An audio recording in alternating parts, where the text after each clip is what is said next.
Hello guys, welcome back to my vlog again. Ngayon po ay day off na daw if ko po.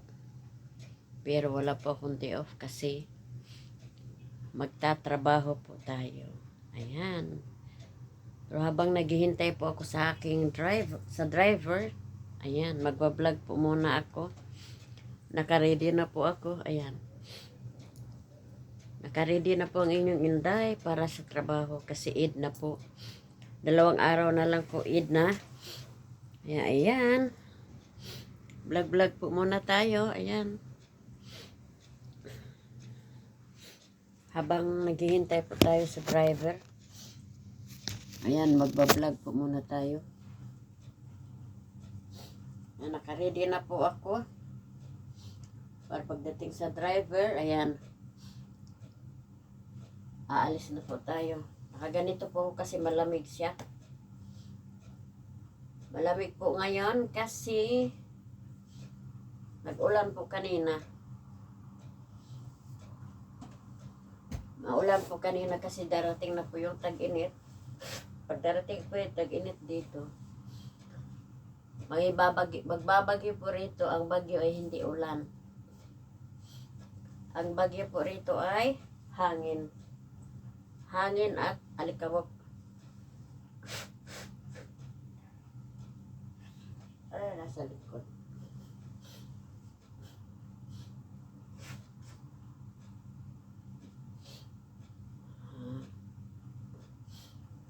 Okay po.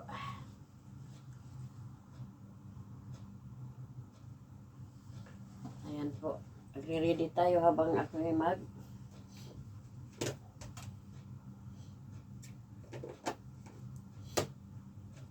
napakalamig po kasi ng aircon dito sa kwarto ko.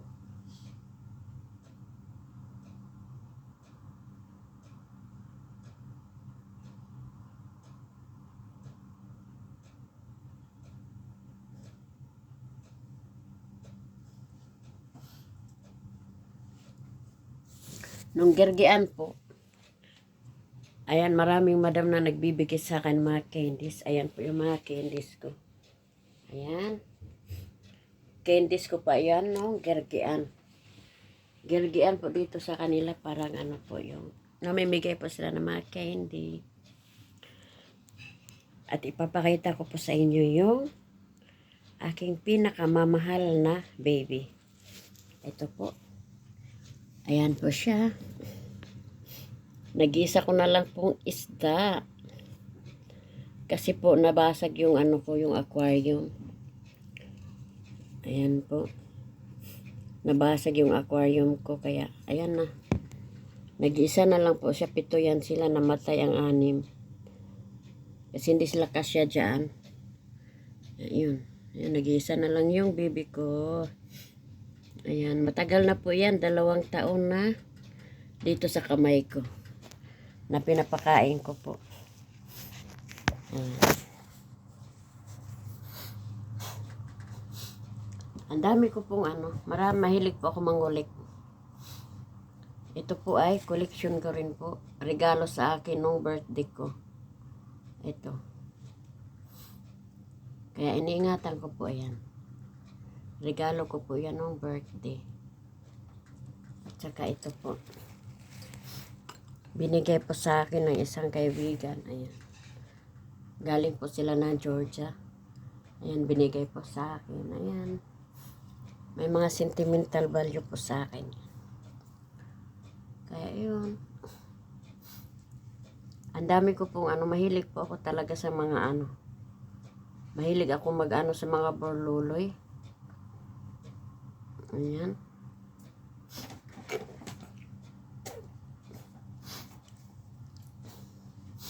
At mayroon pa po akong ibang alaga. Ayan, may alaga po akong isda, diba? Yun yung alaga akong isda. Mayroon pa po akong alaga na isa. Ayan. Maliit yan, ano. Mayroon pa akong malaki. Ayun po, malaki. Ayan o. Pangalan ko po yun ay si Roding. Ayan. Ang pangalan ko po niyan ay si Roding. Kasi, Yan ay regalo ng kaibigan ko na si Rodelia nung birthday ko po. Ayan. Tapos marami pa po akong mga alaga. Ayan. Meron pa ako dito ang pusa. Ayan. Tumutunog po yan siya. Ayan po. Naglalakad po yan siya. Ayan, oh. Mahilig po talaga ako sa hayop. Ayan. At ito pa. Ayan, mahilig po talaga ako sa mga stuffed toys. Ayan. Ito po. Bigay din po ito ng kaibigan ko na si Rodelia. Kaya ayan po. Ang dami po namin remembrance ng kaibigan ko. Ito pa, yung salamin bigay niya sa akin yan. Ayan. Kung saan po ako lumilipat, kasama ko po yan siyang lahat. Mahilig po talaga ako sa hayop. Ay, nakakainis po, ang daming langaw kasi mainit na po sa labas. Kaya yung mga langaw andito na sa loob. Namamalo po ko ng mga langaw. Ayan. Napalo ko po yung mga langaw kasi ayaw ko pong umano sa mukha ko. Ayan. Namamalo po ko ng mga langaw. Kasi nakakainis na nakakainis po pag kayo natutulog ka tapos gumaganon dito sa along mo. Ayan.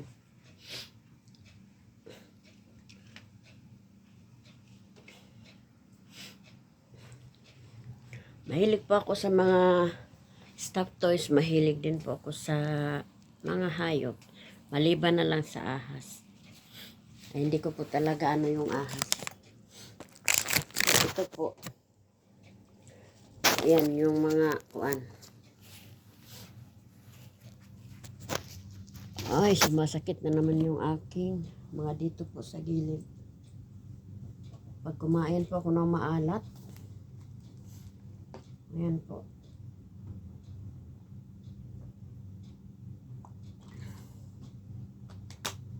Pag kumakain ako ng maalat, sumasakit na po yung mga gilid-gilid ko dito. Ayan. Welcome back to my YouTube channel, guys. Yan, maraming salamat po sa lahat ng mga nag-subscribe po sa akin. At sa mga hindi nag-skip ng aking mga video kahit wala po siyang edit, kaya maraming salamat po. Maraming salamat sa lahat ng mga nag-subscribe din po. Ayan. Nakakatuwa kasi kahit sa ganitong paraan, parang yung kahit di ka man lumalabas, nasa bahay ka lang. Actually, di off ko po ngayon. Kaso lang Eid na kasi kaya wala tayong walang day off. Next week pa po ako mag-day off. Kaya ayun. Ang hirap po ng buhay pero laban lang. Ngayon, marami po akong customer kaya lalaban na naman tong Inday. Magkukuskus na naman tayo ng mga kuko. Ayan. Ito po yung pangalan ng aming salon. Ayan po. Dulce Spa. Ayan. Malakas yung hangin sa labas. Lakas po nakahayat sa labas. Panay po ako inom ng tubig kasi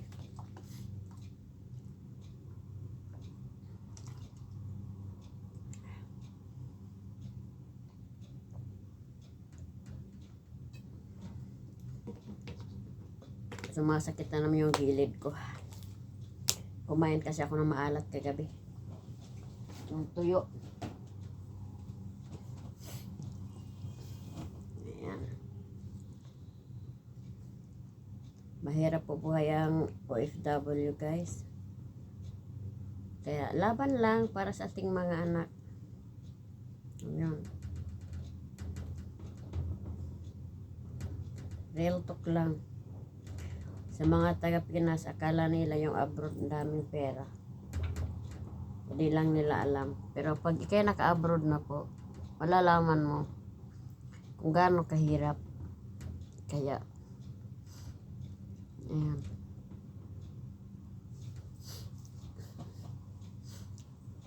Pero mas mahirap po talaga pag wala ka trabaho, nasa Pinas ka lang.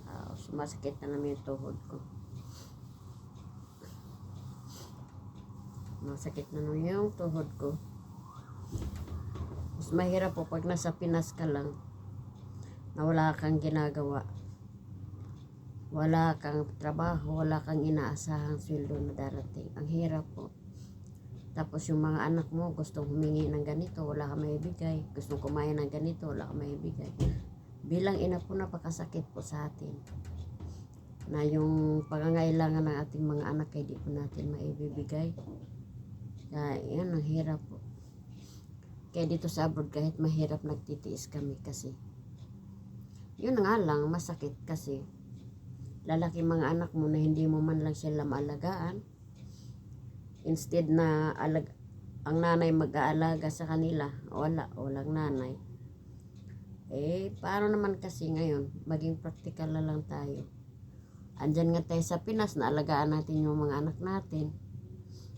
Hindi naman natin maibibigay yung mga pangangailangan. Kaya ganun din po, mas masakit. Dito, kahit papano, oo nga, di mo sila maalagaan. Kasi nga, wala ka naman sa tabi nila. Pero yun na nga lang, sana sa mga anak no, na iniisip din nila, masakit para sa amin na malayo sa mga anak. Na hindi namin sila naalagaan, hindi namin sila naasikaso. Kaya lagi kong pinapaalala sa mga anak ko, kahit wala man ako sa tabi nila, andyan pa rin yung pagmamahal ko sa kanila dahil gusto ko sila makapagtapos lahat. Gusto ko pong maibigay ang lahat sa kanila. Na hindi ko po naranasan noon. Gusto ko maranasan. Ayoko pong maranasan ng mga anak ko yung nararanasan kong hirap noon. Kaya po ngayon, kahit mahirap po, nagsisikap po talaga ako. Dito sa abroad, kahit may sakit ka, trabaho pa din. Hindi lang, at least may sweldo ka. At least may trabaho ka maayos. Marami rin dito wala ring mga papel, walang mga nagtatago lang. Pero may mga trabaho sila. Mas malaki pa nga yung mga sweldo nila kaysa amin. Kung tutuusin, kasi part-time sila, pero mas malaki pa yung kita nila kaysa amin. Sa amin, buwanan pa yung namin bago kami makasweldo. Kaya, ganun. Sa hirap ng buhay, yan, laban lang. Walang susuko. Ganon din naman. Nasa mga anak ka, nalagaan mo yung mga anak mo. Hindi mo rin naman maibibigay ang gusto. Hindi mo mapapaaral kasi yung sahod mo hanggang kain lang. Totoo po talaga. Ilang taon na po ako nanirahan sa Maynila. Siguro, excuse me, mga 20 years na po akong nanirahan sa Maynila. Yung asawa ko po, nagtatrabaho siya sa pabrika. Ako nasa bahay lang po kasi pag sa babae kasi, pag overage na, mahirap na po makahanap ng trabaho doon sa atin. Kasi may mga age limit na, di ba? Lalo na sa mga pabrika.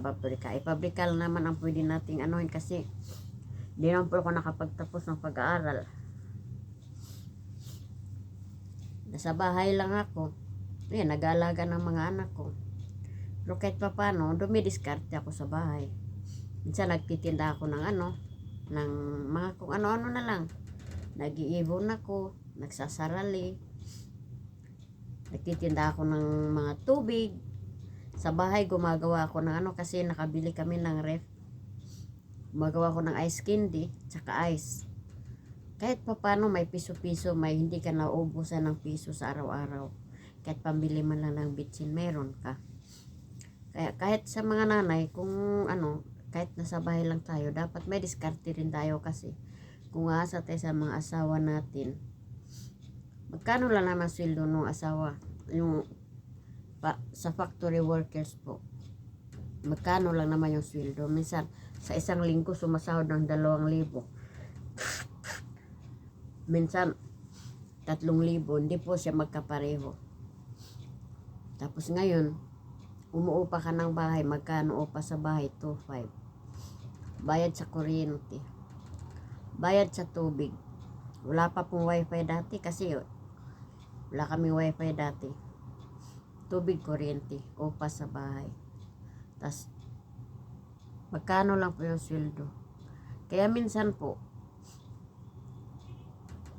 wala pang sweldo, kinakain na namin. Inuutang na namin sa tindahan. Kaya nung napagtanto ko, ang laki ng utang namin sa tindahan, umabot na minsan 3,000, 4,000.